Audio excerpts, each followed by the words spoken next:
Então é isso. Hoje é a nossa nona reunião sobre o Apocalipse, né? A gente está indo bem devagarzinho, sem pressa, explorando ao máximo os versículos. Então a gente está falando sobre as 7 igrejas. Nós já estamos na segunda igreja, a igreja de Esmirna. Já falamos bastante coisa sobre ela. Agora a gente está considerando o finalzinho. Vamos ler o texto lá para a gente relembrar. Apocalipse 2:8.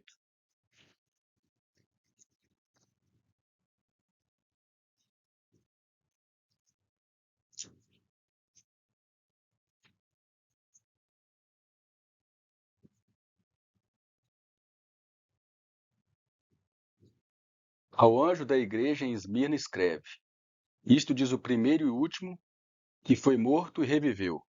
Conheço a tua tribulação e a tua pobreza, mas tu és rico.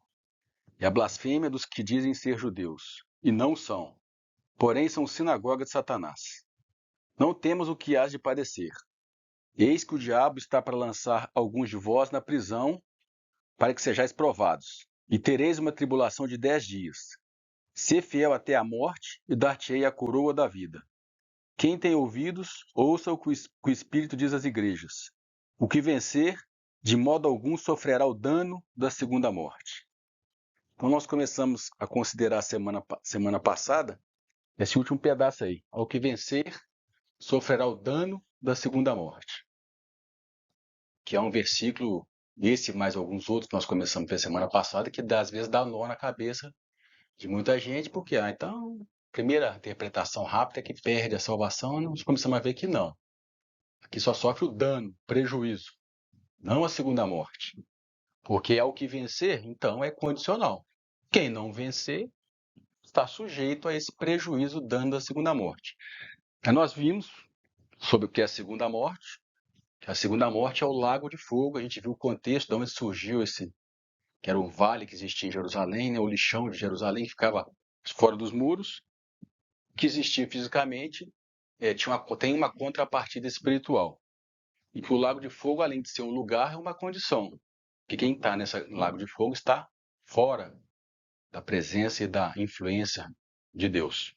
É os que vão estar eternamente.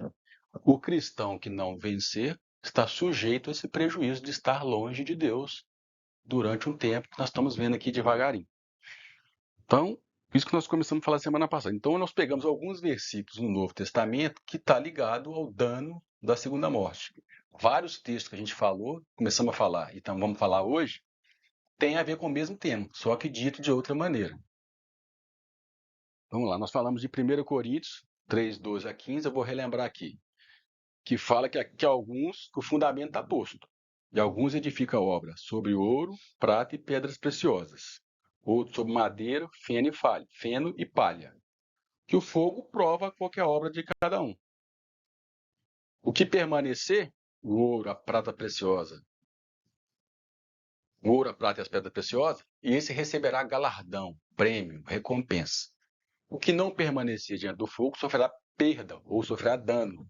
Mesmo termo de Apocalipse. Contudo, o tal será salvo pelo fogo.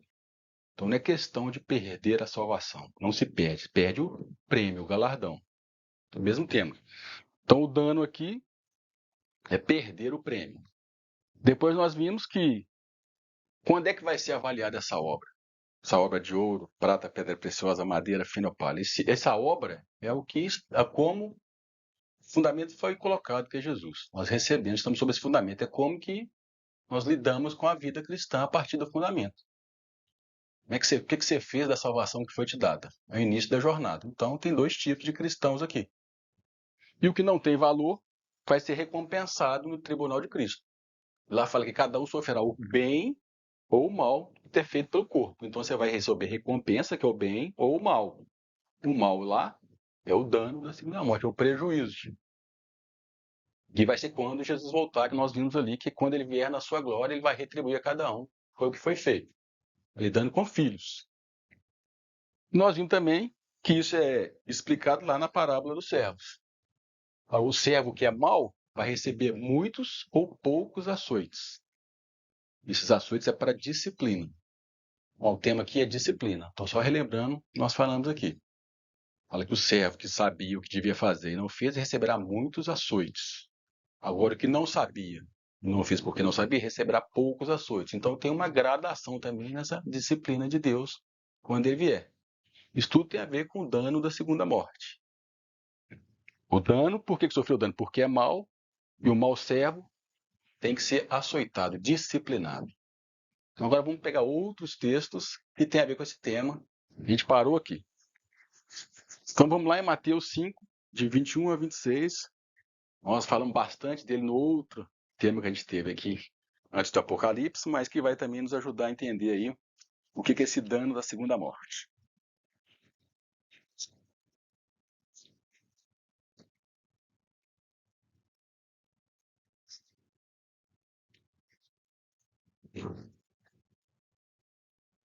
Mateus 5, 21. Que é o Sermão do Monte. Jesus está falando para os discípulos.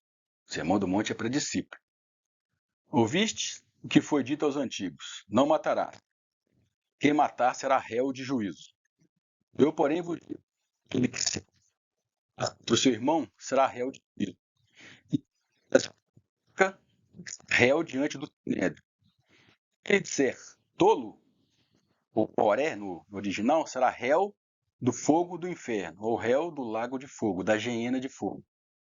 Portanto, se tiveres apresentado a tua oferta no altar, e aí lembrares que teu irmão tem alguma coisa contra ti, deixa ali. Vai reconciliar-te primeiro com teu irmão e depois apresentar a tua oferta.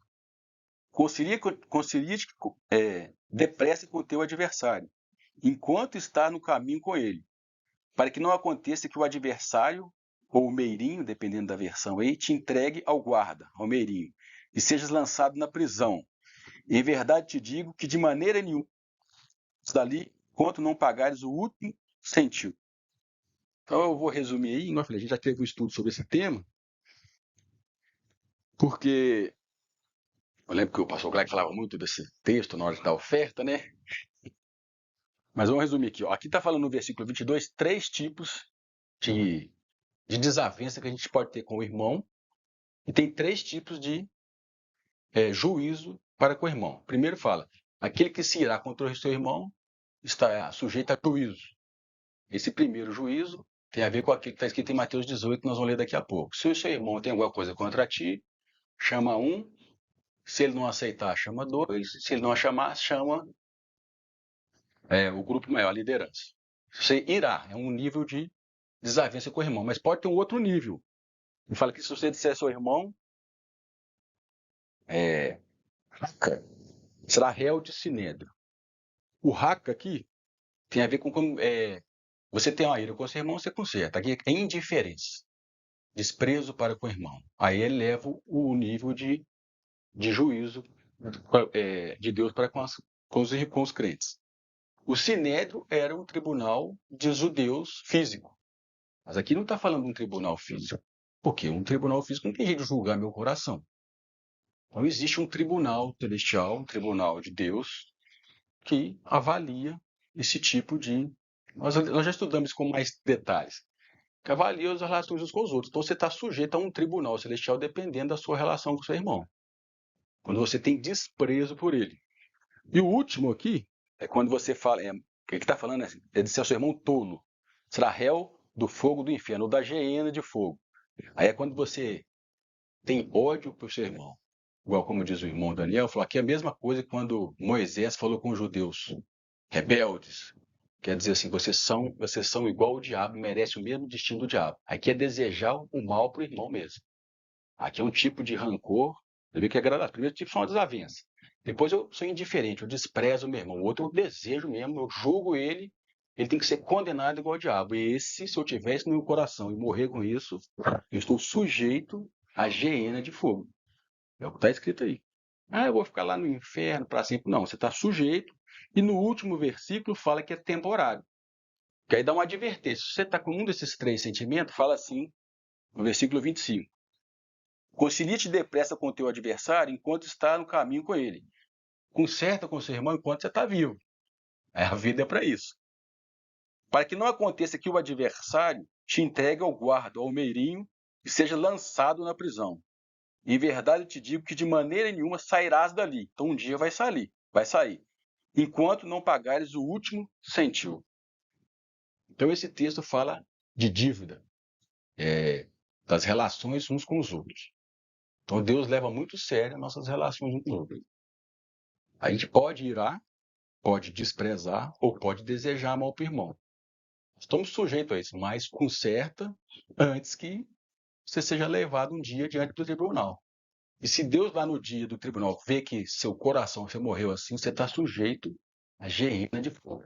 Só vai sair de lá depois que pagar, depois que ser purgado esse mau sentimento. Porque como é que uma pessoa pode entrar no reino, se ela não consegue lidar com os irmãos aqui, como é que ela vai reinar lá no reino? Porque lá nós vamos ser colocados como reinos sacerdotes. Nós vamos cuidar de gente. Não vamos ficar igual brincando, né? Fico brincando. Nós vamos ficar chupando uva, cantando, tocando ar. Como é que você pode lidar com pessoas lá se você não soube lidar aqui? Então, as nossas relações com os irmãos é muito séria. Fala que não vai sair de lá enquanto não pagar o último centil. Essa colocação que você fez aí pode entrar o perdão também. É o perdão, é isso, claro. Perdoa aqui, resolve aqui, faz sua parte. Enquanto está no caminho, nós estamos no caminho do tribunal de Cristo. Resolve aqui, porque se uma dessas três coisas for pega no seu coração, principalmente a última, que é aquela que é o moré, rebelde, isso aí não merece, não. Isso aí tem que ser pagar mesmo. Um irmão, você está sujeito, aí o pai vai lidar com você lá, depois do tribunal de Cristo. Está sujeito à geena de fogo. Então, é uma prisão. Você vê como vai puxando o outro. Aí nós vamos ler em Mateus 18 que fala que ele vai ser entregue aos verdugos. Verdugos é aqueles dos romanos que pegavam o chicote e açoitavam lá os cristãos quando estavam, quando eram presos por causa do evangelho. Então, ele ser entregue aos verdugos. É uma maneira de Deus lidar com os filhos deles, porque a suma do evangelho é amar uns aos outros. Se eu não consigo amar o meu irmão aqui, como é que eu vou entrar no reino lá onde que a lei maior é o amor? Então Deus tem que lidar com esse tipo de pecado que não é resolvido aqui. Porque a morte, como eu já falei, não transforma ninguém. Eu morri, aí ressuscitei, bom coração. Vou ressuscitar com a obra que foi feita aqui dentro do meu coração, na mesma medida. Então esse texto também tem a ver com o dano da segunda morte. É uma prisão que eu vou sair de lá, quem ficar lá, até pagar o último centavo, até que esteja limpinho o coração. Aí você pode entrar na esfera do Nova Jerusalém. Esse texto é para cristão.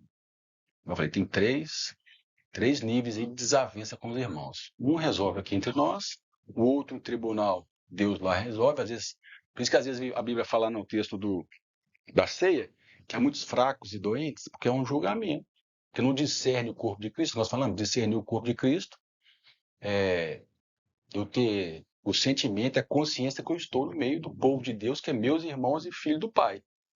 É santo estar no meio deles. E como é que você lidar uns com os outros? Muito sério ser igreja. Ela custou o sangue do filho do pai. Então, esses que não discernem o corpo, às vezes que não conseguem resolver, bom, vai ter que pagar depois. Aproveita enquanto está a caminho com ele. É o que está escrito aqui. E aí, Mateus 18 é um complemento desse tema. Mateus 18, 15.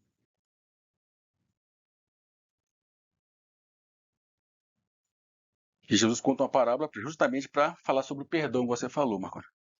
Ora, se teu irmão pecar, vai e repreende-o. Mateus 18, 15. Entre ti e ele só. Se te ouvir, terás ganho teu irmão. Mas se não te ouvir, leva ainda contigo um ou dois, para que pela boca de duas ou três testemunhas toda a palavra seja confirmada. Se recusar ouvi-los, diz-o à igreja. E se também recusar ouvir a igreja, considerai como gentio e publicano. Aí ele vai subir para os outros tribunais. Aí é com Deus. Em verdade vos digo que tudo quanto ligares na terra será ligado no céu, e tudo quanto desligares na terra será desligado no céu. Ainda vos digo mais: se dois de vós na terra concordarem acerca de qualquer coisa que pedirem, isso lhe será feito por meu Pai, que está nos céus. Pois onde se acham dois ou três reunidos em meu nome, aí estou no meio deles. Então Pedro, aproximando-se dele, lhe perguntou: Senhor, até quantas vezes pecará meu irmão contra mim, e eu lhe hei de perdoar? Até 7? Respondeu-lhe Jesus: Não te digo que até 7, mas até 70 vezes 7. Por isso o reino dos céus, está falando do reino dos céus, é comparado a um rei que quis tomar contas a seus servos. Está falando de servos aqui. Está falando de qualquer um, não. E tendo começado a somá-las, foi-lhe apresentando um que lhe devia 10.000 talentos. Mas não tendo ele com o que pagar, ordenou seu senhor que fossem vendidos ele, sua mulher, seus filhos e tudo que tinha, e se pagasse a dívida. Então aquele servo, prostrando-se, o reverenciava, dizendo: Senhor, tem paciência comigo, ou tem misericórdia de mim, que tudo te pagarei. O senhor daquele servo, pois, movido de compaixão, soltou-o e perdoou-lhe a dívida. Saindo, porém, aquele servo encontrou um dos seus conservos, outro servo também, que lhe devia 100 denários, e segurando-o, o sufocava, dizendo: Paga o que deves. Então o seu companheiro, caindo-lhe aos pés, rogava-lhe, dizendo: Tens paciência comigo, que te pagarei. Ele, porém, não quis, antes foi encerrá-lo na prisão, até que pagasse a dívida. Vendo, pois, os seus conservos o que acontecera, contristaram-se grandemente, e foram revelar tudo isso ao seu senhor. Então o seu senhor, chamando-o à sua presença, disse-lhe: Servo malvado, perdoei-lhe toda aquela dívida, porque me suplicastes. Não devias tu também ter compaixão do teu companheiro, assim como eu tive compaixão de ti? E, indignado, o seu senhor o entregou aos verdugos, até que pagasse tudo o que lhe devia. Assim vos fará meu Pai Celestial, se de coração não perdoardes cada um a seu irmão. Então é uma contrapartida do outro texto. Se eu morrer devendo, ou alguém com uma dívida para comigo, que é o perdão nos relacionamentos aqui, o Senhor vai vir do servo e vai pedir contas. É o tribunal. E se eu achar em dívida, você entrega aos verdugos. Como eu falei, o verdugo é aquele que pegava o chicote e açoitava os escravos ou os cristãos presos. Vai ser onde? Lá nos açoites que nós lemos semana passada e no Geena de fogo. É uma figura de como vai ser tratado aquele que morre em dívida. Por isso que Deus leva muito a sério nosso relacionamento uns com os outros. E é onde que o inimigo mais gosta de atuar.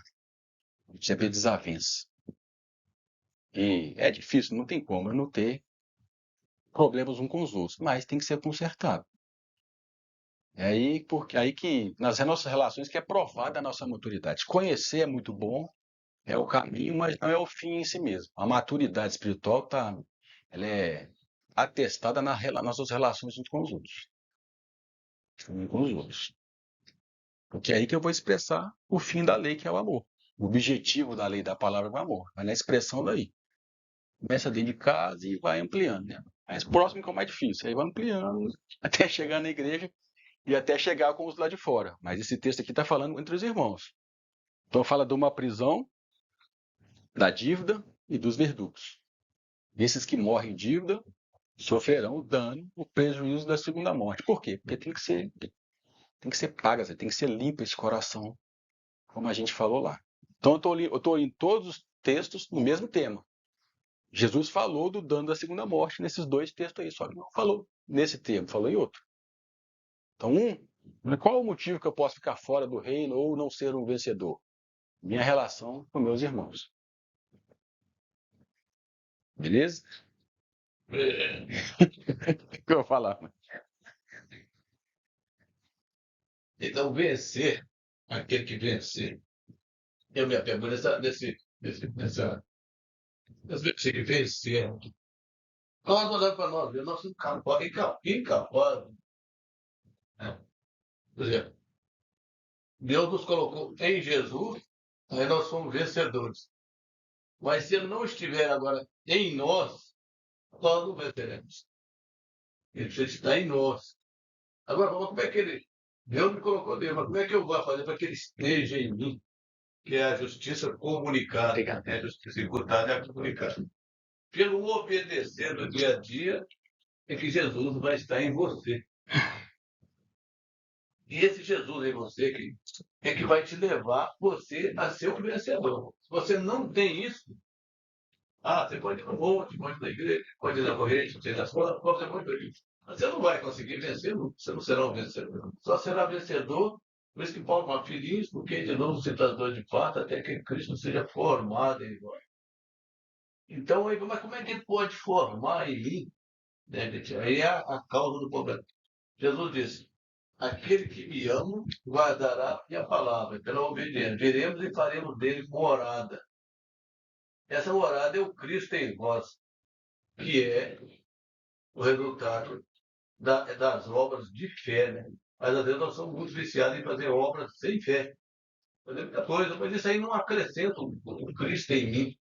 E sem ele não tem vitória, não seria um perdedor. Isso aí é para enfrentar tudo aí que perde. Rapaz, ele só tem que vencer, mas não vou vencer isso aí. É a minha condição. Assim foi para a salvação, né? Deus nos colocou em Jesus, assim como a nação dos judeus, hebreus, estava em Davi, aí Davi venceu o gigante. Aí nós estamos em Jesus, Deus nos colocou em Jesus. Mas agora é hora de Jesus estar em nós. É via de mão dupla. Se ele não estiver em nós, não venceremos. Agora Jesus não vai vencer isso para nós, não. Vai vencer de outra forma. Se vocês me amarem, eu estarei em vós. É pelo ouvir e obedecer que você terá o Cristo em vós, é que você terá condição de ser um vencedor. Não adianta nem tentar. A pessoa fala, vou fazer uma corrente, eu vou não sei aonde, vou fazer um monte de coisa, né? O sangue de Jesus tem poder. Não adianta. Se não tiver o Cristo em vós, não tem vencedor. Ninguém para de fé diante das tentações e das provações. Então, essa palavra, aquele que vencer, quem é que vai vencer? É isso, é só, gente, muita atenção essa palavra. Os vencedores. E nesse caso aqui tem que vencer essas diferenças com o irmão. A ira, desprezo. Às vezes, tem raiva dele, não, mas e lá eu aqui, sem indiferença. Isso também não é certo, não. Ira, indiferença, desprezo e rancor. Isso é o desejo que Deus põe na ele mesmo. Tem que vencer isso aí. Tem que pensar, né? Sempre temos de começar.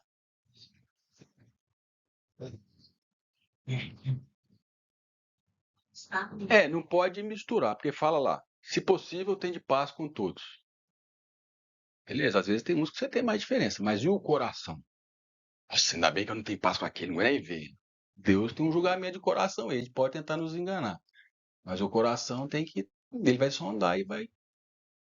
Porque E às vezes você não vai conseguir mesmo, não. Tem gente que a diferença experimenta e tal. Mas o coração tá aberto. Então ele tá aberto. então, assim, acho que a gente tem que preocupar com a gente, dentro moça, cada dia renovou o coração. Mas tem coisas que a pessoa não quer, igual marido e mulher, tem hora que né, uns casais separam. Um não quer, o outro quer, não tem jeito. Né?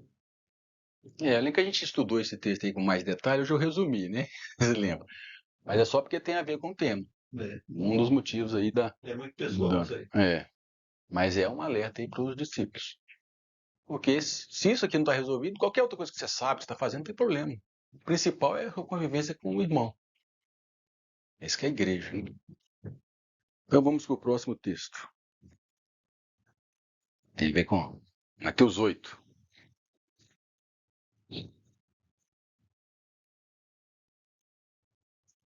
Oito 11. 8:11.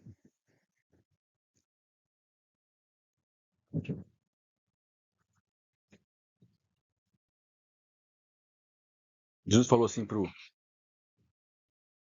judeus: também vos digo que muitos virão do Oriente e do Ocidente, e reclinar-se-ão à mesa com Abraão, Isaque e Jacó no reino dos céus. Esses muitos do Oriente e do Ocidente, a igreja, os que não eram judeus, vão um dia sentar com Abraão, Isaque e Jacó no reino dos céus, na comunhão. Mas os filhos do reino serão lançados nas trevas exteriores. Ali haverá choro e ranger de dentes. Eu falo, muita gente acha que você está falando do inferno e do incrédulo, né? Os filhos do reino. Primeiro eram os judeus. Agora nós também nos tornamos filhos do reino, porque Jesus falou que a igreja dele daria a chave do reino dos céus e as portas do Hades não prevaleceriam contra ela. Então os filhos do reino podem estar nas trevas exteriores. Exteriores aonde? Lembra lá da figura da geena de fogo, do lixão de Jerusalém. Exteriores ao reino. Exterior aos muros de Jerusalém, que está no reino. Quem não estiver lá vai estar num lugar que tem trevas, porque no reino tem luz, e vai estar com choro e ranger de dentes, porque vai estar sendo disciplinado, vai estar sofrendo açoites. Isso aqui é uma disciplina, é para cristão. Aí vai dizer, isso aqui é inferno. Não. Os filhos do reino. Aqui não está falando de incrédulo. Então ele está sujeito às trevas exteriores por causa da condição, porque ele não vai participar da mesa igual a gente viu na igreja de Éfeso, né?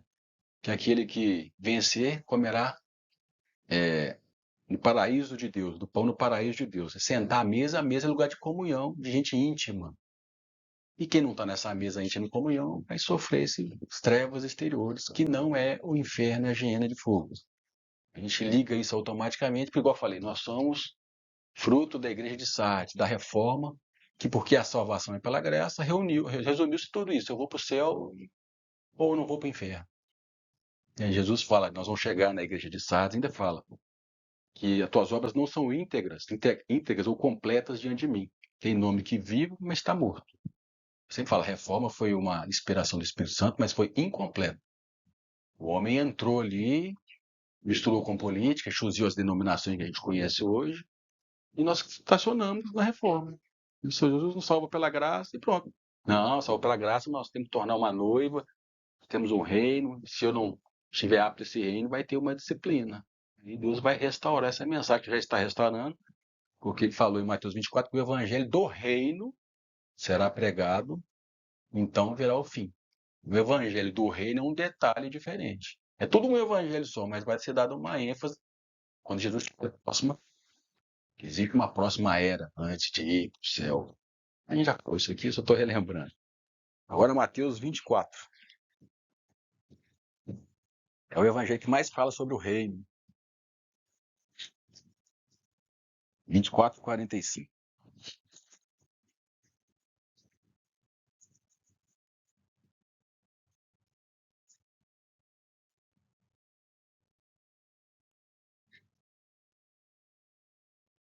Quem é, pois, o servo fiel e prudente que o Senhor pôs sobre os seus serviçais, para a tempo dar-lhe sustento? Bem-aventurado aquele servo, então é de servo que está falando, a quem o seu Senhor, quando vier, achar assim fazendo. Em verdade vos digo que o porá sobre todos os seus bens. O que esse servo está fazendo? Está falando no 45. Ele dá sustento aos outros servos. Deus colocou outras pessoas ao cuidado desse servo bom aqui, ó. É uma responsabilidade muito grande. Deus confiar alguém a outros. Agora tem outro tipo de servo aqui no 48. Mas se aquele outro, mau servo, disser no seu coração, meu senhor tarda em vir, e começar a espancar os seus conservos, e a comer e beber com os ébrios, virá o senhor daquele servo num dia em que não espera, e numa hora de que não sabe, e cortá-lo-á pelo meio, e lhe dará a sua parte com os hipócritas. Ali haverá choro e ranger de dentes. De novo a mesma expressão. Então, este mau servo, que não trata bem os seus conservos, que os despreza, não os considera, o dia que vier o senhor dele, se ele achar fazendo assim, vai dar sua sorte com os hipócritas, o mesmo destino, e ali haverá choro e ranger de dentes, porque ali vai estar sendo disciplinado, açoitado, todos os outros textos que nós já lemos. Aí vai chorar mesmo. Aí assusta um pouco, porque essa mensagem se perdeu. Eu gosto de falar isso aqui, não foi eu que inventei isso aqui, não. Tem irmãos que estudam isso aqui já tem desde o século XIX, só que se perdeu justamente por causa da mensagem da graça. Não está errado, não, mas está incompleto. Né? E nós vimos aí que é para servo, senhor e servo a relação aqui. Então, o dano da segunda morte é também as trevas exteriores, pranto e ranger de dentes. É o pai disciplinando o filho, como nós lemos semana passada, que o pai que ama o filho o açoita, porque o ama, para que ele possa ser participante da santidade de Deus. Nós vamos ver no finalzinho. Por que Deus permite o dano da segunda morte? É por amor. Vamos ler aqui no final. E esse outro aqui agora é de Hebreus. Também dá muito confusão na cabeça das pessoas, porque é sempre mais fácil falar assim, não, isso aqui está falando de crente desviado ou de quem não é crente. Mas, como nós vimos aqui, não é. É sempre mais fácil fugir para o tradicional, porque não considera que Deus lidar com os seus filhos depois também dessa era aqui. Aí Hebreus 6.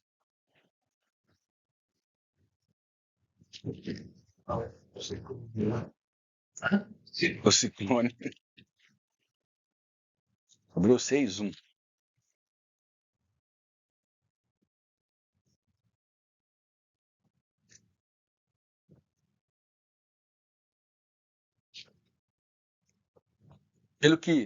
Pelo que, deixando os rudimentos da doutrina de Cristo, prossigamos até a perfeição, não lançando de novo fundamento de arrependimento de obras mortas e de fé em Deus, e o ensino sobre batismo e imposição de mãos, sobre ressurreição de mortos e juízo eterno. E isso faremos se Deus o permitir. Então está alertando que nós temos que amadurecer. Ficar nas mesmas doutrinas básicas, não.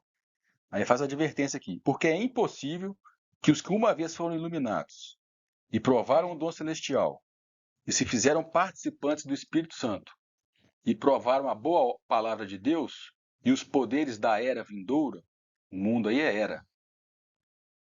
Você vê que é um cristão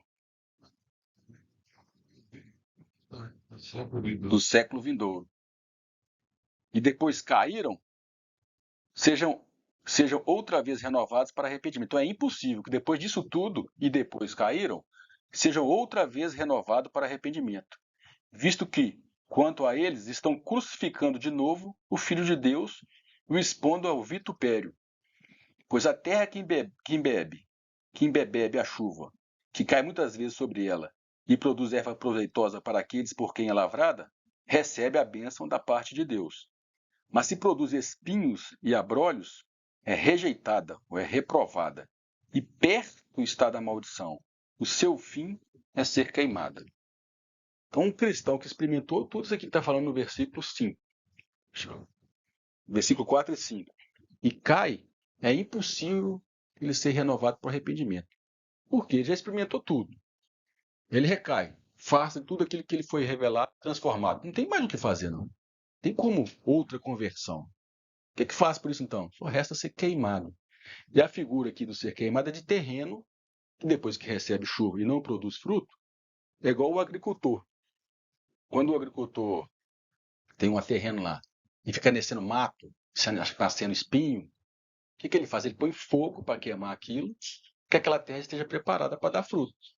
A gente não vê na televisão aí que às vezes dá aquelas queimadas lá no Pantanal, porque o fazendeiro põe fogo lá e perde o controle e queima tudo. Então isso é uma prática do agricultor. Pôr fogo no mato para queimar aquilo e para poder dar fruto. Então o escritor de Hebreus está fazendo esse paralelo. Se o crente, o cristão, não dá fruto, que é os frutos do Espírito, não resta mais nada para fazer não, só fogo. Para quê? Para limpar o terreno. O terreno é sagrado, o terreno é Deus comprou.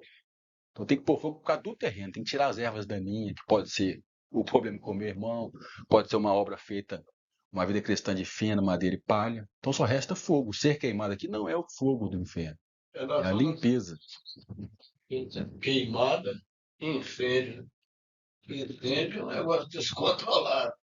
Ele incendiou o prédio, queima o que deve e o que não deve. Agora, queimada, quem é da agricultura, queimada é um negócio controlado.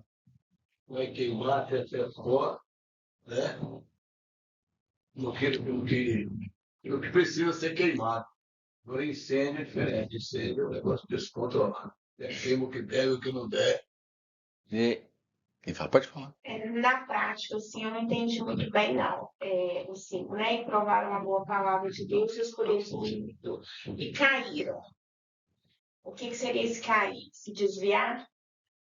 No outro texto que eu vou ler vai ajudar a explicar melhor, mas eu vou falar. Não é desviar da igreja, não, porque isso não necessariamente é um sinal que a pessoa está com. Jesus pode estar lá na igreja e caído. É aquele que experimenta a obra do Espírito Santo, o Espírito Santo está nos transformando. Está te levando a um degrau. E, devido às vezes às circunstâncias, às suas escolhas, é lógico, ficou pesado a cruz, você regride. Abandona aquela transformação e começa a ter.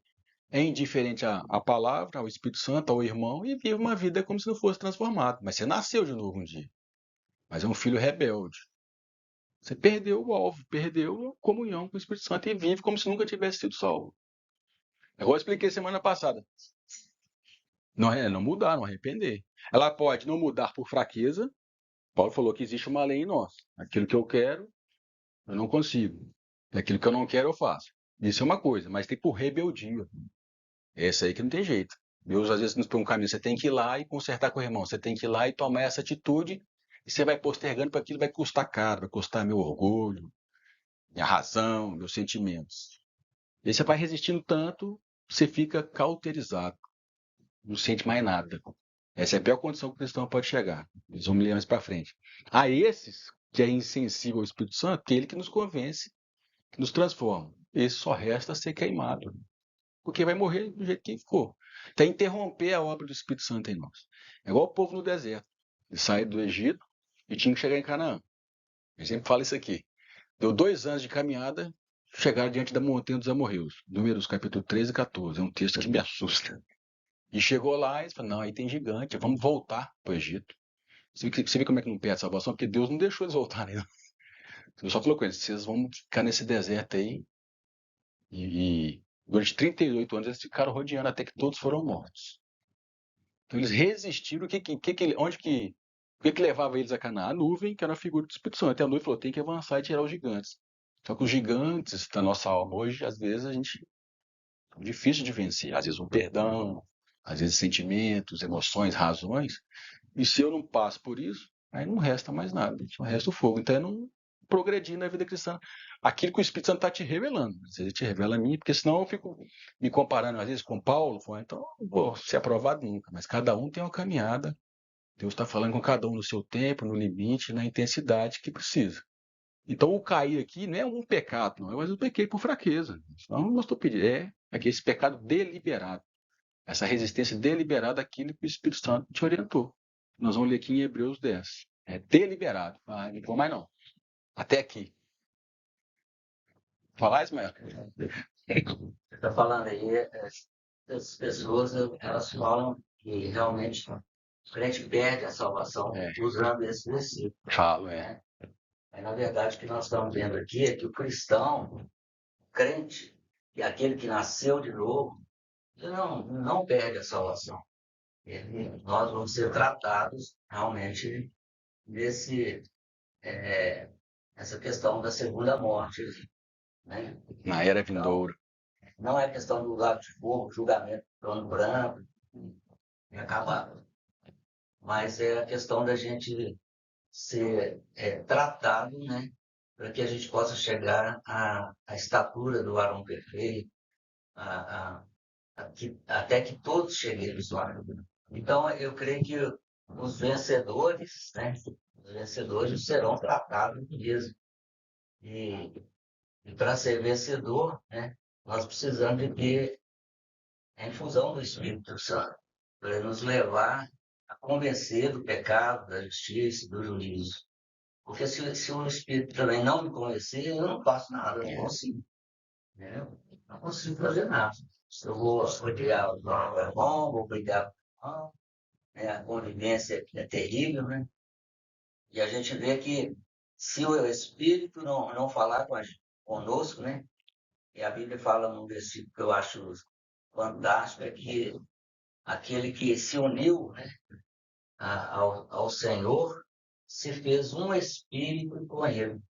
Então, na verdade, nós temos o Espírito Santo em nós e o Espírito nos leva, né, a essa consciência de santidade. Então, conviver não é fácil, né? Mas a gente tem que dar ouvido ao Espírito, porque às vezes também é impossível que a gente tenha paz com todos. Às vezes é impossível, não tem como, né? Há uma diferença muito grande. Mas se o Espírito Santo nos convencer, nós trataremos daquele assunto, né? Eu acho fantástico isso. Sem o Espírito Santo não tem jeito. Mas ele vai nos convencer. Mas eu preciso de obedecer. O primeiro passo é dele. Aí eu tenho que reagir. Por isso que eu falo que fé é uma reação, não é uma ação. Não. Eu vou sair fazendo aí, eu vou consertando, não aguenta não. O gigante aqui é muito grande. A partir do momento por isso que fala, se hoje ouvirdes a voz do Espírito Santo, não endureçais o vosso coração, como o povo do deserto, e fala ali. Então o cair é isso, Deus está te levando, a gente vai errar muito, mas meu Deus, tem misericórdia, me ajuda, eu não consigo não, Deus. Aí pode ser questão do irmão e outras questões. Deus manda você ir para certo lugar, manda não fazer isso, manda ficar quieto, mas não consigo, Deus. E esse está com caminho. É de Deus me dizer que o problema é quando endurece. Aí Deus chama isso de adversários. Você virou um adversário de Deus, aí ele vai lidar com você. Aí quando a pessoa, porque ela não consegue ouvir, ela não consegue Fazer o que tem que ser feito. Ela não consegue ou ela não quer. Aí Deus que vai julgar. Tem diferença. Ela não conseguir, lógico que Deus não vai te rejeitar. Ele vai te capacitar, vai te ajudar. Vai te dar os meios. Agora, ela não quer e só é Deus que vai julgar. Eu de fora eu não vou julgar, não, mas isso que tem que estar sempre em comunhão, coração quebrantado e humildade. Porque Deus é santo. A gente relaxou, nós baixamos o nível e acho que a vida cristã é isso aí. Não, Deus é sério. A gente já leu aqui semana aquela vez como é que Deus falou com os levitas, né? Ele fala, mata o seu irmão, o seu pai e sua mãe. Quem estiver do meu lado, mata. E eles são figura dos vencedores, nós já vimos aqui. Só que hoje a gente é assim, fala, tá pesado aí, Deus. Mas É que eu vou ler lá. Deus. Deus. Aí a justiça de Deus é a justiça que vem rejeitar Jesus. A gente acha que nós não cometemos a mesma coisa. Nós também rejeitamos a justiça de Deus. A justiça é a recompensa que vem pela fé. Qual fé? Do ouvir e você obedecer. Mas às vezes o que Deus manda, o que Deus me fala, é muito duro. Aí eu prefiro estabelecer as minhas obras de fé, as minhas obras sem fé. Estou lá na igreja, tá tudo bem, pratico as coisas, eu desenvolvo hábitos e costumes, que parece. Né? Mas isso aí é a minha justiça. Essa daí não muda nada em mim. O que vai ser que vem pela fé. Vai na fé, por obedecer. O judeu recusou, nós também, como judeus, né, espirituais, nós também rejeitamos e estabelecemos a nossa própria justiça. E é sutil. Principalmente quando você faz parte de um grupo, você acha que está tudo bem, está tudo beleza. Mas e aí, Deus está querendo isso? É você que está querendo isso, tá, mas, né? Está nas zonas de conforto. Então, Hebreus 10 fala quando os judeus rejeitam a justiça de Deus, mas eles rejeitaram para a salvação. Nós rejeitamos, nós perdemos a herança. Eles perderam a salvação, nós perdemos a herança, rejeitando a justiça de Deus. Em cima disso aí, a religião, ela faz isso, a gente faz a gente fazer obras para aplacar a nossa A justiça de Deus. a justiça de Deus. Porque a justiça de Deus é muito pesada. Porque Deus, ele quer fazer justiça, ele é justiça. E às vezes nós fazemos obras na nossa carne para Dá a sensação de dar uma bem-estar. sensação de bem-estar. Tá bom, vai lá, que aí. Mas e nesse ponto aí, vamos sequência, a pessoa envelheceu, ou não tem filho, aí vai para aquela parte lá onde vai para o fogo, para que Deus possa tratar, né? E aí nesse ponto, aí não tem como, ali todo mundo pelo fogo está sendo tratado, e aí finalmente, porque todos serão tratados. Não tem nessa parte nenhuma que não vai ter tratado. E todos. Eles não perderam a salvação. Não, eu estou falando de crente, falando de salvo, de filho. Ele levou outros para a igreja, se desviou, separou, traiu esposa e tal. Continua amando a Deus. Você vê que ama a Deus, mas não pratica, né? Será que ama mesmo? Que nunca obedece. E se ele morrer nessa. Não, foi igual eu já expliquei. Não, porque existe 3 tipos de pessoas dentro da igreja. Existe o cristão que nasceu e amadureceu, que é dar fruto. Existe o que nasceu, não amadureceu, não dá fruto, é o crente carnal. E existe o joio. O crente carnal e o joio são parecidos. Por isso que a gente fica nessa dúvida. Mas o crente carnal, se ele morrer carnal, ele vai ser tratado. Tem que dar fruto, vai ser queimado, tem que queimar, mata as ervas daninhas, vai dar fruto. Então, por isso que a gente come, mas ele é salvo. Só que existe esse tipo de crente. Às vezes na igreja a gente só divide em 2, né? Crente e não crente. Não, existe o crente que não dá fruto, esse crente dessa condição aqui que caiu, que nós vamos ler agora em Hebreus 10. Crente que não Dá fruto numa figueira e ela não tinha fruto. Corte, mas espera mais um pouco, pegou adubar, regar, quem sabe, né? Pedir para que desse um tempo para ela, uma prorrogação. Se ela não desse fruto, a gente corta. Você lembra daquela parábola da figueira estéreo? É o grande, cara. Aqui em Hebreus 10 vai continuar o que está falando aqui, e acho que vai ficar também mais claro. Hebreus 10, eu vou ler a partir do 24. Só virar umas páginas aí.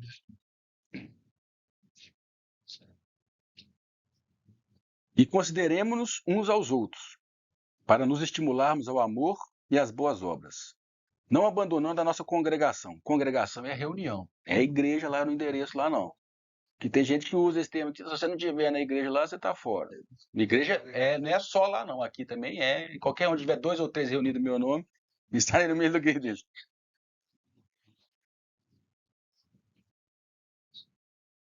Dia a dia de convivência também. Vamos ligar. 2 ou 3 anos. Porque hoje em dia, com o YouTube, tem uns crentes autodidata, né? Fica lá vendo vídeo achando que tá abafando, mas acredita que contra. Não abandonando a nossa congregação, como é costume de alguns. Antes, admoestando uns aos outros, tanto mais quanto vedes que se vai aproximando aquele dia. Então, quanto mais vai aproximando a voz de Jesus, mais temos que nos reunir. Aí fala aqui, porque se voluntariamente, aí, se voluntariamente continuarmos no pecado, depois de termos recebido pleno conhecimento da verdade, já não resta mais sacrifício pelos pecados. Tem alguém que já sofreu o arrependimento. Ele teve pleno conhecimento da verdade. Então, o que resta para ele, então, no 27? Uma expectativa terrível de juízo e um ardor de fogo que há de devorar os adversários. Aí vai fazer uma comparação aqui com o povo, com a lei e com a graça, com o Velho Testamento e com o Novo. No Velho Testamento era assim, 28. Havendo alguém rejeitado a lei de Moisés, morre sem misericórdia, pela palavra de 2 ou 3 testemunhas. Agora, no nosso tempo agora, de quanto maior castigo cuidais vós, será julgado aquele merecedor, aquele que pisar o Filho de Deus e tiver por profano o sangue do pacto com quem foi santificado e ultrajar o Espírito da graça? Pois conhecemos aquele que disse, minha vingança e eu retribuirei. E outra vez, o Senhor julgará o seu povo. Horrenda coisa é cair nas mãos do Deus vivo. Então, o seu povo está falando aqui. Vai disciplinar esse aí que voluntariamente, como eu te falei, está caminhando, Deus já tratou com ele, ele entendeu, mas não quer. Não é por fraqueza, é por rebeldia, é por dureza de coração. Aí como é que eu sei se é rebeldia ou se é fraqueza? Aí é Deus e você. Ai, ué. Não resta mais sacrifício, está escrito aqui. Não resta. Nós vamos chegar lá. É fiel, pai. Teme, não. Então a gente viu aqui que o cristão rebelde, para resumir, o filho rebelde. Deus tem vários tipos de filho. Um filho rebelde, não obedece, não. Vem cá que eu vou dar um jeito em você por amor. É esse o tema aqui que nós estamos tratando. Que não é vencedor, é tudo isso aqui. É os danos da segunda É o morte. dano da segunda morte, esse juiz aí, horrendo acusou, julgará o seu povo. Então esse texto aqui é do seu povo. Por quê? Porque ele ama. Porque a morte não vai me colocar lá no reino um super crente, amando, dando fruto do Espírito. É aqui agora. Não faz viver é sério. Oportunidade única de determinar. A gente achou que a gente é salvo, não é só, igual eu falei, não é para ir para o céu. A gente é salvo com um destino na próxima era, que é reinar sobre as nações. Ser reis e sacerdote. Deus vai continuar uma obra na próxima era com a igreja. A igreja vai disciplinar, ensinar as pessoas daquela época. Nós vamos chegar lá com mais detalhe. Tem uma missão para a igreja depois daqui. Assim como Israel era uma figura da igreja, a igreja é uma figura do próximo era. Deus vai subindo. Nós vamos ver. Qual que é a cronologia aí dessa disciplina? Onde que ela entra de novo? Então, eu resumi. Ó. Nós estamos hoje. Vai ter um período de 7 anos, resumindo, que a gente chama de grande tribulação. Aí Jesus volta para os seus, estabelece o tribunal de Cristo. Ele vai fazer essa avaliação, tudo que nós estamos falando aqui. No final, quando ele voltar nas nuvens, né? Ele falou que vai voltar. Ele vai fazer, estou resumindo, ele vai fazer essa avaliação, o tribunal de Cristo, para os da casa, no final dos 7 anos. E vai ver como é que os filhos, quais os filhos deles, quais são vencedores que estão aptos a reinar com ele durante os 1000 anos Mas o tribunal não é depois do. de Cristo, depois que é o trono branco. Então é antes dos 1000 anos, o tribunal de Cristo. Lembra? O tribunal de Cristo é para os da casa. É o que for aprovado, vai reinar, vai ter o milênio, nós vamos falar lá na frente sobre mais detalhes. E os que não forem aprovados vão estar participando dessa disciplina aí durante os 1000 anos.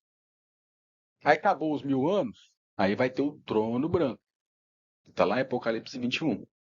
Como meu nome, como o nome de quem não tiver no reino está no livro da vida, ele vai ser incorporado na Nova Jerusalém, porque foi tratado e agora ele tem capacidade de viver a esfera da eternidade do reino dos céus. Então, o milênio, a próxima era um galardão, uma recompensa. né? Porque Deus aí tem um plano antes da gente ir para o céu, né? Nem vai para o céu, a Nova Jerusalém que vai descer, só para a gente entender. Deus tem um plano na próxima era e às vezes o ensinamento pula isso. Ele falou, Jesus é o herdeiro e nós somos corpo. Nós pegamos uma casa, nós temos Jesus, divide a herança dele com aquele que o ama.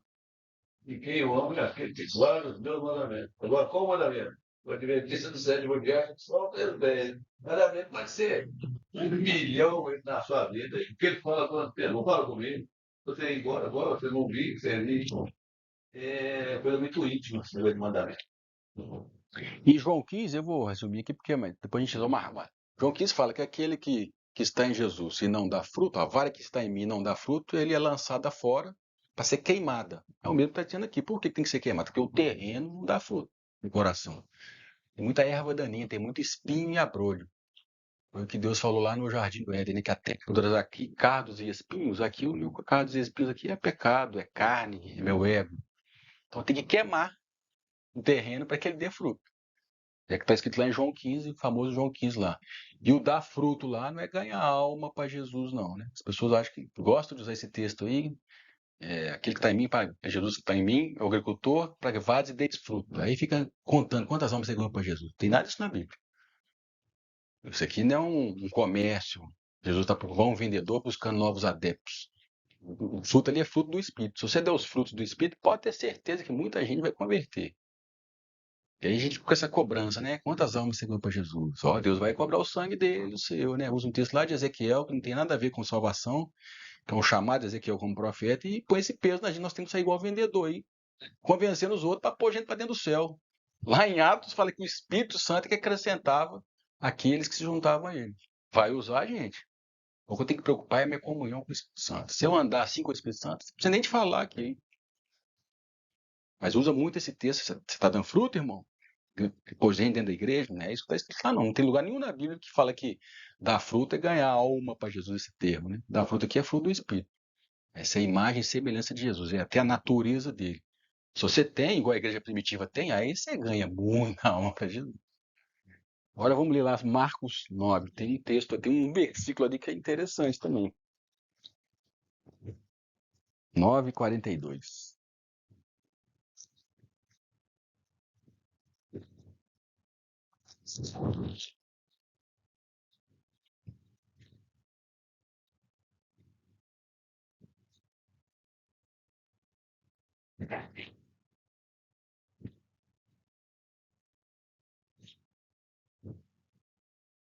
Deixa aqui. 9:42.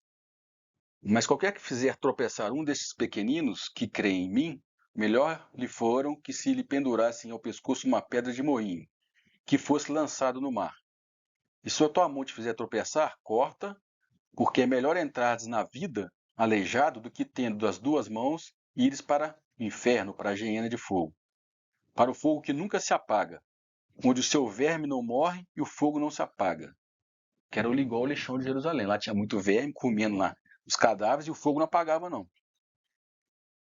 Ou, se o teu pé te fizer tropeçar, corta-o. Melhor é entrar coxo na vida, que a vida que é entrar na vida é entrar no reino, do que tendo 2 pés e seres lançado na geena de fogo, onde o seu verme não morre e o fogo não se apaga. Então está falando da geena de fogo aqui, desse lugar, desse período aqui. Ou, se o teu olho te fizer tropeçar, lança-o fora. Melhor é entrar no reino, tá vendo que está falando do reino, com um olho só, do que tendo 2 olhos, seres lançado no inferno, ou no lago de fogo, onde o seu verme não morre e o fogo não se apaga. 49. Porque cada um será salgado com fogo. Bom é o sal, mas se o sal se tornar insípido, com que haveis de temperar? Tende sal em vós mesmos, e guardai a paz uns com os outros. Então, eu li isso tudo aí por causa do 49. Cada um será salgado pelo fogo, restaurado o sabor. E o sal também dá a ideia de preservar carne. Tem muita gente de conservar para que não apodreça, para que não corrompa. Então, se o sal que não tem sabor, se eu sou uma vida cristã que não tem sabor, não tem diferença, eu vou ser salgado pelo fogo. Aí você pode falar assim, o fogo e as tribulações que o Senhor vai dar aqui no dia a dia. Não, mas o contexto aqui está falando da geena de fogo, que vai acontecer, como nós vimos, durante o milênio, e não é para sempre, não é a condenação eterna depois do trono, não. É um período e uma condição que Deus está tratando de restaurar o sabor. Então, cada um será salgado como? Como é que Deus vai restaurar o sabor, fazer que você dê fruto de novo e coloque no padrão que ele determinou? Com fogo. Como que é esse fogo lá? Eu não sei. Como diz meu pai, é um fogo de alma. Queima a alma, faz você.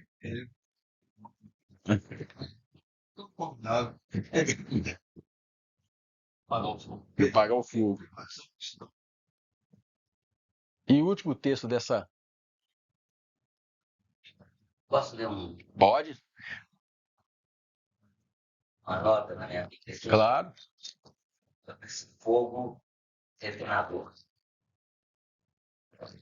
Esse é o fogo refinador que purifica e depura como punição dispensacional na era do reino.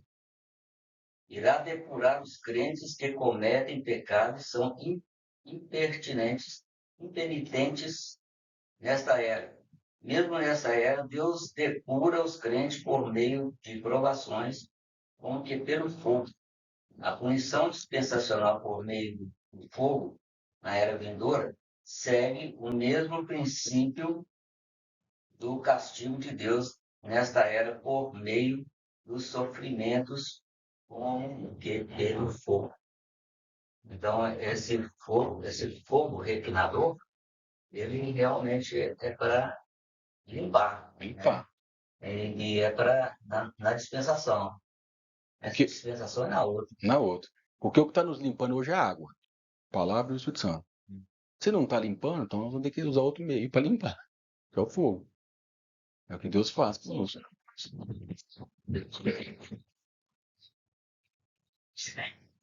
E assim, eu né, sempre né, procuro seguir ali por amor ao que Jesus fez por mim. Né? Eu quero ter meu caráter transformado, andar com ele, porque ele paga um alto preço por mim. Mas eu não tenho que fazer, não tenho que seguir seus mandamentos, não é só por causa disso, não, é porque eu queria mandar de si. Não, mas é o contrário. Mas eu já amor. Deixa.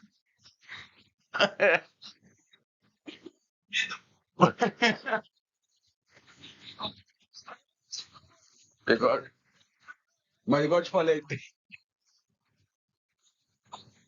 Isso aí eu não prego, não. Eu não mas tem duas coisas, Verônica. Igual eu falei, isso não é novidade, não. Líderes, ou será que eles não sabem também? Eu vou convidar. O pessoal sai do corpo. Eu acho que a maioria não sabe. Aí sim, aí Deus que vai julgar. A maioria não sabe, outros não quer saber, e se souber para pregar isso, vai esvaziar a igreja. Muito. E eu falei, não foi eu que inventei isso, não. Tem irmãos do século XIX que tem mais de 200 anos que sabem disso aqui. Isso é É o texto de eu que te fizer tropeçar um desses pequenos, pequenino? Pedro, Pessoal, e tirar no mar. Então, tem muita gente fazendo os outros tropeçarem aí, fazendo as pessoas fazerem obras, né?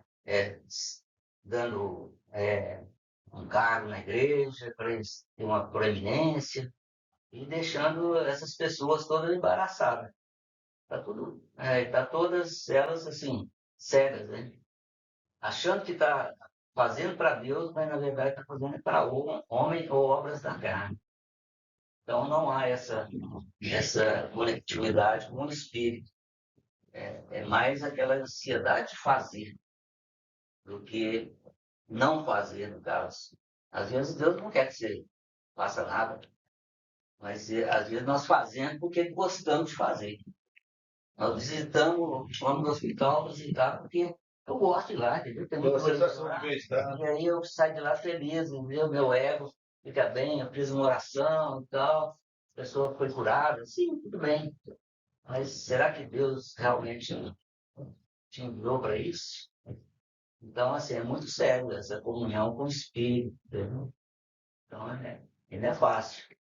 Então, É é muito uma linha sério, muito muito tênue tempo com o espírito, e ainda porque nos dias de hoje o nosso maior inimigo é o tempo e o que a gente faz com o nosso tempo, quando a gente também está em casa. também.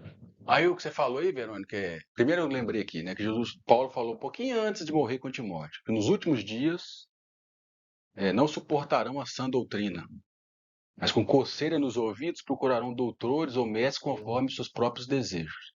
Então as pessoas vão procurar os mestres conforme aquilo que eu quero ouvir, coceira no ouvido, não vou suportar isso não. E aí os mestres, os líderes, vai pregar aquilo que o povo quer ouvir, vira produto. Aí nós vamos chegar na igreja de Laodiceia ainda, que Laodiceia significa opinião do povo, justiça do povo. O que comanda a maioria das igrejas é o consumo do que o povo quer consumir. A gente quer.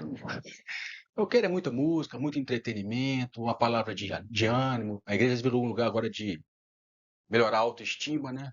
Se quer melhorar, você é melhor. Só que tem um outro contrapartida. Jesus falou, igual eu falei, que o evangelho do reino será pregado a todas as nações, então haverá o fim. Então Jesus vai trazer essa mensagem nova, começando. E fala também que isso eu vou falar mais no final, que o agricultor espera com paciência as primeiras e as últimas chuvas. As primeiras chuvas foi aquele movimento do Espírito Santo lá na igreja primitiva. Que teve aquela igreja poderosa, foi uma chuva poderosa. Tem as últimas, só que vai ser com muito preço a pagar. O pessoal fica orando por avivamento aí, achando que o avivamento vai ser todo mundo convertendo, o Brasil vai virar uma maravilha, não vai ter corrupção. Nada a ver, isso é o reino na terra. Tem nada a ver com avivamento. Avivamento é muito arrependimento. Preço caro para pagar, tem que mudar de vida mesmo, tem que construir. Isso é avivamento. Isso vai acontecer mais no finalzinho. Mas não vai ser todo mundo, não, porque o preço é alto. Então tem a contrapartida que Deus vai restaurar e aqueles que querem com coração sincero não vai ficar. E outra coisa que você falou é agora eu vou fazer para me garantir aqui. E antes eu fazia por amor. É pelo contrário. Você fazer por garantia, você não fica. Que o maior poder que tem é o amor. O medo não me faz vencer isso aqui. Porque eu vou apertar e falar, não vou aguentar, não. O amor. Então a gente não tem que ficar preocupado, eu vou ficar grande. Só preocupa só em continuar andando do jeito que você está. Com temor. Não ficar pensando, nossa, como é que eu vou me garantir? Aí você já está fazendo obra de si mesmo. Isso aqui não é para trazer medo, é para trazer temor. É despertar. Tem que despertar mesmo a palavra. Mas não é para trazer medo, é despertamento. Então tem que ser igual o Josué Caleb. Eles ficaram animados. O Senhor, os 12 espias foram lá, 10 ficaram com medo. E são muito gigantes, mas os dois falaram: se o Senhor se agradar de nós, ele nos colocará lá. Deus vai nos colocar. E, como eu falei, se o final não for na nossa geração, nós vamos temos que reproduzir isso para a próxima geração. Porque, como você falou, nunca ouvi isso. Algumas mensagens se perderam. Justamente por causa das modismos que surgiram aí, que estão aí na igreja. Aí. Mas que Deus tenha misericórdia. Olha só mais uma aqui, que é o famoso pecado contra o Espírito Santo. Aí cada um tem um entendimento, eu vou falar o meu. Mateus 12, 31.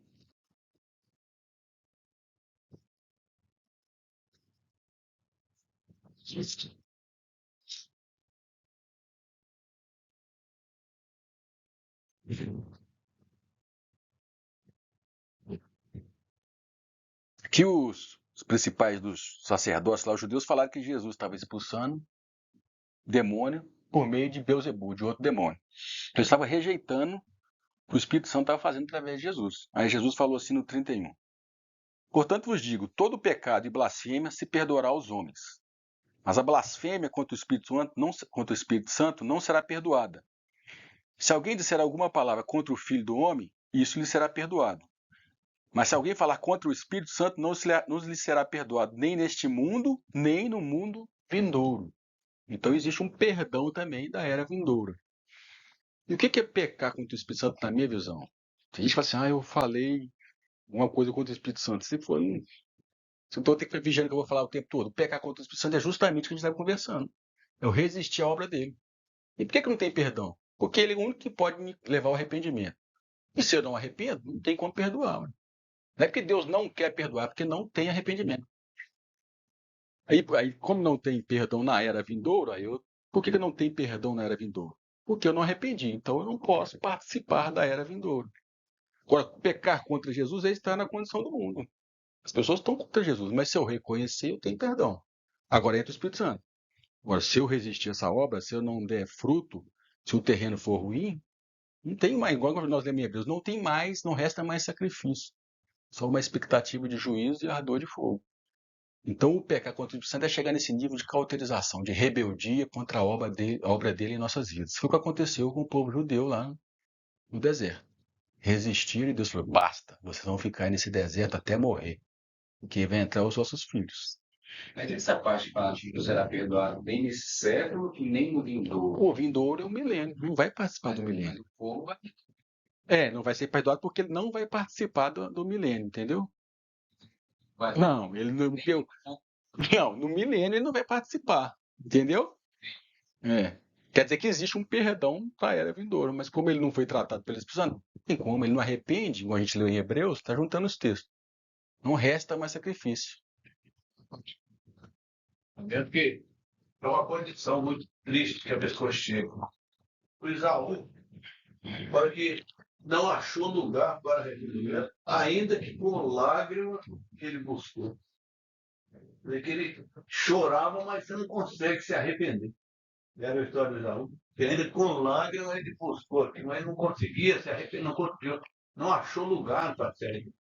Aí Deus não contenderá meu espírito para sempre com o homem. Existe um tempo de Deus, que não é o nosso. E vencer esse tempo, né, espero que a gente esteja sempre a tempo. Aí você chega num estágio que você não lembra. Porque Deus não vai ficar te insistindo na minha vida. Ah, não deu fruto essa árvore, não. Vamos cortar no tempo dele. Então, lembra disso. Deus, quando fala, ele aciona o cronômetro, né? E esse tempo ali não dá. E aí, depois você não acha mais lugar para arrependimento. Aí é só no fogo. É só no fogo.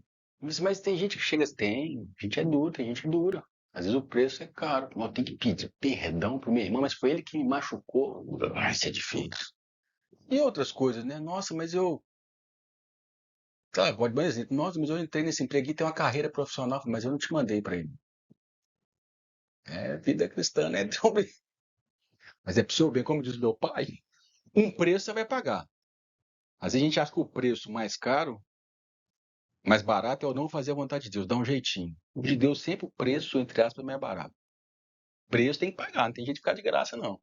Então, o preço da vontade de Deus é mais barato do que da minha vontade. Só que a gente sempre acha que é o contrário. É falta de fé. Ah, não, vou fazer isso aqui. Abraão obedeceu, o que ele virou? Pai de muitas nações. O preço parecia ser mais caro, né?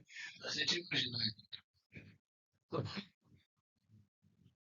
Pensa bem, o André não quer nem ver. Você pega um filho seu, 9 anos, 10 anos, você queria tanto, Deus falou, mas isso não existe, cara. Eu não daria conta, não. Lá no reino vai ter várias posições, né, vários tipos de obedientes. Não quer dizer que todo mundo tem que ser igual a Abraão, né? Mas Abraão foi um cara que chamado de amigo de Deus, cada vez eu chego em perto, eu não obedecer. Eu penso, mas então assim, cada um de nós temos um nível. Deus vai tratar dentro com você no seu nível. Aí todo mundo quer Abraão. Todo mundo quer Abraão. Questionar que não é Tinha. estou, Não. né, assim, outras vezes, né? Então, agora, no nosso caso, não. A gente ouve raríssimas das vezes, né? Ou então eu que sou muito. Mas eu não ouço Deus, né? Eu ouço Deus pela palavra, né? No meu coração, Espírito Santo. Mas a voz, assim, audita, eu nunca ouvi. Então, assim, então as coisas, às vezes, né, eu fico me perguntando, não, mas espera, isso Deus falou isso comigo, ou será que isso né, é a minha vontade, né, eu tô, né? Agora, Abraão, não, Abraão ouviu. Não foi fácil assim, não. Coisa de Babel. Era coisa, não, é fácil falar agora. Era uma prática de pagamento, você escrever com a criança. E como é que é distinguível? Não, isso aí não é Deus nos pagou, é Deus mesmo criador do céu. Entendeu? A gente acha que foi fácil. Eu acho que foi muito difícil. É sim. Nem. Verdade. É porque também Deus não quer uma obediência porque me impressionou pelo tamanho dele. Você quer dizer assim, se Deus aparecer para mim, aí eu vou ficar impressionado, nossa, eu sou muito pequeno. Não, Deus quer uma obediência por amor. Entendeu a diferença? Por isso que ele não manifesta assim, ó, mané. Naquela época, né, a forma que Deus, né, falava com ele, eu acho que a chance de dúvida era menor, não? Mas tinha a questão não é só de ter certeza, a questão é o que tinha que fazer. Você pode ter certeza que Deus falou, às vezes o preço é alto. O ego que é grande. Eu entendi o que você quis dizer. Mas não é questão só de identificar, também é, mas o preço você paga. E Deus vai falar na proporção e da maneira que você consiga ouvir. Ele não vai te cobrar nada aquilo que que não te falou, deixou claro para você. Faz com que ele via que Deus era capaz Pode ressuscitar. Se Abraão tinha a intimidade do caminho. Se você não tiver a intimidade, Cristo é igual, não passa nem perto disso aí. Isso que é importante desenvolver isso aí. Vocês estão entendendo, o Cristo é igual, vai se dar por uma obediência diária. Cristo vai ser formado em você. Se você não tiver isso, você não passa nem perto dessas obediências. E isso vai se dar. Vai dar ou não vai, né? Porque pela obediência que você vai desenvolver essa justiça comunicada, se você não é um desobediente e rebelde, você não tem isso. Então, vai dar. E a condição para ser obediente, para ser vencedor, é o Cristo igual. Então vamos lá, para de acabar a bregueira de Esmina para gente. Com a cavidade, a coisa boa rendeu. Então isso tudo aí tem a ver com o dano da segunda morte. Todos esses temas, todos esses assuntos aqui, essas expressões, esses textos, é o mesmo tema. Por isso que eu fiz essa volta aí, porque é o mesmo tema. Agora, por que isso? Então vamos ler aqui. Hebreus 2, 12, ali está 2. Versículos 5 e 6.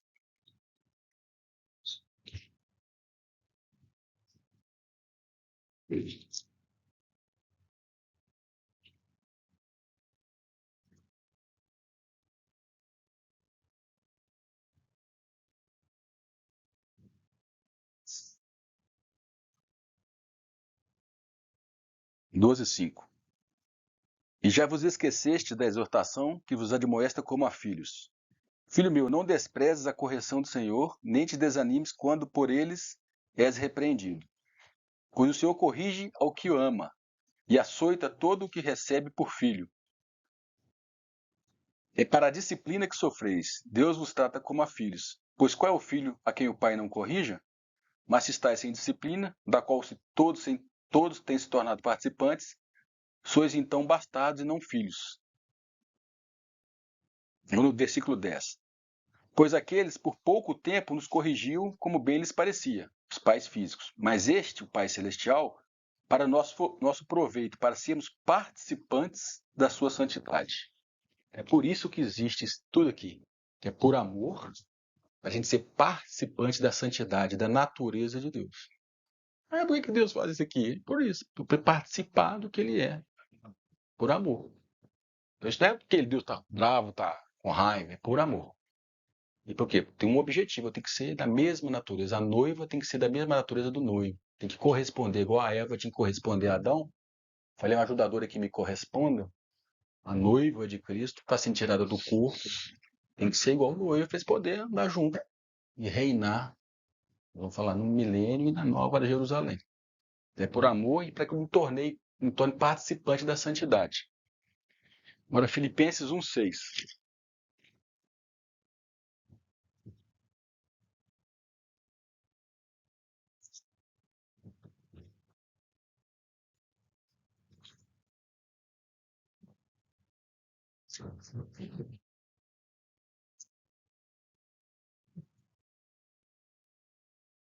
Tendo por certo isto mesmo, que aquele que começou a boa obra é fiel para terminá-la até o dia de Cristo Jesus. Então, é por isso que Deus vai dar vai usar o milênio, que ele começou uma obra, ele não vai terminar. Ele vai terminar. E não vai desistir, ainda que eu queira desistir. O povo no deserto quis voltar, não, vocês não vão voltar. Vocês não vão entrar, não, mas os seus filhos vão entrar. Então o povo de Israel entrou na figura dos filhos. E assim, eu não estou entrando, não, mas uma outra parte de mim que vai ser transformada vai entrar. Porque ele é fiel para terminar aquilo que começou. Se ele começou pela água, não está resolvendo, não, então ele vai terminar pelo fogo. Se nós formos infiéis, Eu vou ler agora. eu acho 2 Timóteo 2. Você está dentro. 2. A partir do 11.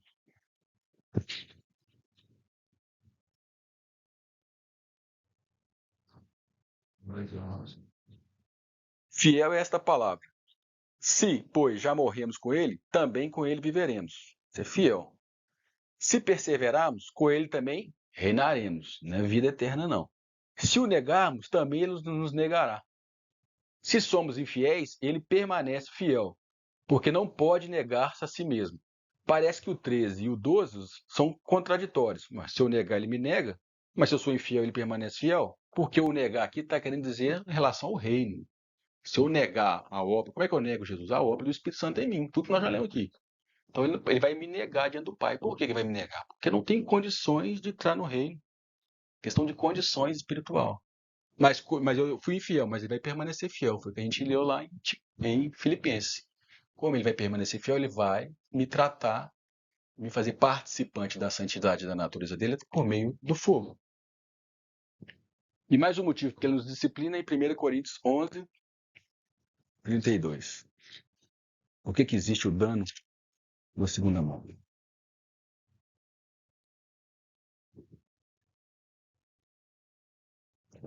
11:31. 1 Coríntios 11:31.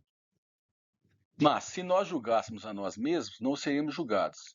Quando, porém, somos julgados pelo Senhor, somos corrigidos. Para quê? Para não sermos condenados com o mundo.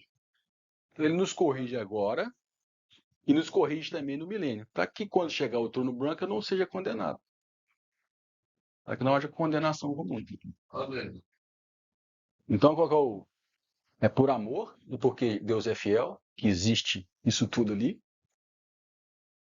Com o objetivo da participantes da santidade de Deus e para eu não ser condenado, para eu permanecer salvo. Mas não só salvo do inferno, salvo de mim mesmo. Salvo do inferno já está resolvido, agora tem que ser salvo de mim mesmo. Eu vou voltar um pouquinho que você falou aqui Pode? do Timóteo 2. Uhum. Quando fala aqui no versículo 10, no versículo 10 no 11, Uhum. a palavra fiel é esta. E se morremos com ele, também com ele viveremos. Esse morrer aqui, qual é o sentido? Morremos com ele, novo nascimento. Ah, Morri. E se eu morrer fisicamente, com ele viverei, serei ressuscitado. Lá em Coríntios fala que tem uma ordem que cada um será ressuscitado de acordo com sua ordem. Então é isso. Achar a sua vida, ter lá. E aquele que perder a sua vida, achar. Não lá. Entendeu? Você toma a sua cruz e morra cada dia. Aqui está querendo dizer assim, eu vou reviver. Não seja na primeira ou na segunda ressurreição, que eu vou falar aqui rapidinho agora. certo. Que ele é fiel a isso. Você vai reviver.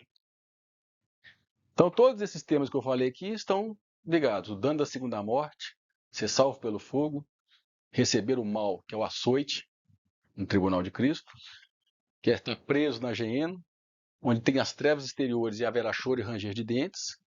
Ali tem uma expectativa de juízo e ardor de fogo, onde eu vou ser queimado, a terra, o coração vai ser queimado para queimar as ervas daninhas.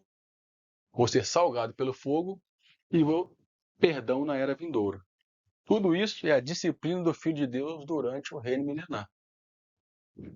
Então o que a gente tem que a igreja perdeu, Verônica, ela tem que diferenciar o que é dom e o que é recompensa. Dom é o presente que Deus nos deu, Jesus, a salvação. Agora, o que eu fiz com essa salvação tem uma recompensa. Então é a diferença de dom e recompensa. A gente chama de galardão. Em muitos textos as pessoas usam só, na Bíblia usam só a questão do dom. Isso aqui é para não salvo. Não, o texto, como a gente leu aqui, é porque eu posso perder a recompensa. Existe uma diferença de vida, receber vida, e de reino milenar. Filiação e herança. Igual meu pai deu o exemplo de Esaú. Ele era filho de Jacó, mas perdeu a herança. Esaú e Jacó, peraí, eu falei errado. Filho de Isaac. Isso. Isaac tinha 2 filhos, Esaú e Jacó. Esaú tinha o direito à primogenitura, uma herança que dava. Só que ele tinha que ser digno dessa herança. Ele perdeu a herança, mas continuou sendo filho de Jacó. Por isso que a gente não perde a salvação. Eu posso perder a herança. A filiação e herança são coisas diferentes. E os que vencem participam da primeira ressurreição, que é quando Jesus vier, o tribunal de Cristo. Diz que fala, bem-aventurados aqueles que participam da primeira ressurreição, fala lá. Quem não participa, vai participar da segunda no trono branco, porque o seu nome está escrito no livro da vida. Entendeu? Depois de 1000 anos, aí vai ressurgir todos os mortos. Quem estiver no livro da vida entra pelo Pedro. Entendeu? Este é o resumo. E Jesus faz ainda uma promessa aqui para o vencedor de Esmina. Ser fiel até a morte e te darei a coroa da vida. Que é um prêmio. Coroa traz o significado de prêmio, de reconhecimento, de recompensa. Não é dom. Eu estou sendo coroado por algo que eu fiz, eu acho que eu permiti o Espírito Santo fazer em mim. Só esse slide que nós já estamos acabando. 1 Coríntios 9, 24, 27, Paulo fala que temia perder algo. Até Paulo temia. Ele esforçava para receber um prêmio, mas não é a vida. A vida ele já tinha.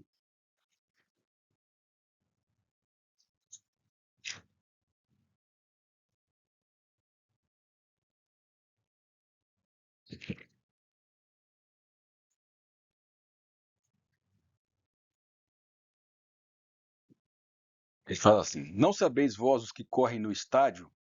Todos, na verdade, correm, mas um só é que recebe o prêmio? Correi de tal maneira que alcanceis. Então tem uma maneira de lidar com a vida cristã.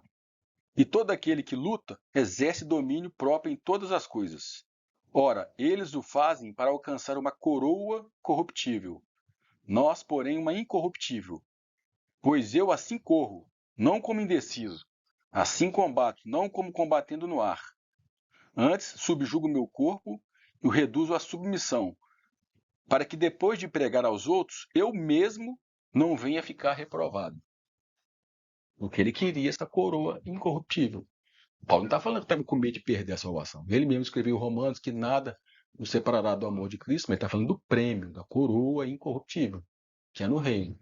E se ele não lutar, não conduzir a vida cristã de uma maneira correta, ele poderia perder. Mas no final da vida dele, ele falou para Timóteo que a coroa da vida me espera. Acho que ali já tinha certeza que Deus mostrou para ele. Então a Bíblia fala de 5 coroas: a incorruptível, a gente leu aqui, fala da coroa da vida, que nós lemos em Apocalipse, e em Tiago também fala, da coroa da alegria, da coroa da glória e da coroa da justiça. Que é o que eu falei aqui. Vamos terminar só lendo 2 Timóteo, que é todos uma figura do milênio, do reino milenar, do galardão, do que vamos ser, dependendo da vida cristã que a gente levar aqui. Coroa é a premiação, né? Tá carregado de honra, reconhecimento. Você vai ser promovido a algo. Você já é filho, mas o tipo de filho que você é, então você está digno de viver uma vida de rei. 2 Timóteo, não tem jeito.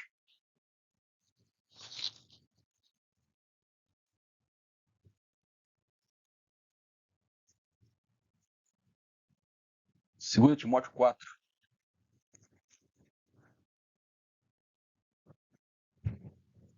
Quatro, 6. Que Paulo já estava despedindo, que ele estava velhinho, quase morrendo, perto da morte. Quanto a mim, já estou sendo derramado como libação, e o tempo da minha partida está próximo. Combati o bom combate, aquele combate que a gente leu lá em Coríntios. Acabei a carreira e guardei a fé. Desde agora, a coroa da justiça me está guardada, a qual o Senhor, o justo juiz, me dará naquele dia, no dia do tribunal de Cristo, e não somente a mim, mas também a todos os que amarem a sua vinda. Aí, será que a gente ama a vinda de Jesus? Amar é desejar viver por isso. Eu tenho muitos planos aqui para fazer ainda. Essa coroa da justiça que vem pela fé. E cada coroa aqui daria um estudo, né? Cada coroa daria um estudo, mas é só para. Nós estamos falando da Esmirna, falou que ser fiel até a morte daria a coroa da vida. Ela tem vários aspectos e facetas que a Bíblia apresenta esses 5 tipos aqui, 5 galardões. 5 reconhecimentos ao vencedor que conduziu a vida cristã da maneira que deveria. Então, essa é a igreja de Esmirna. Terminamos, semana que vem começamos a de Pérgamo. E aí começa a ficar bom. Então é isso. Comamos e bebamos, pois amanhã. Você vai orar, Cris? Evita qualquer problema.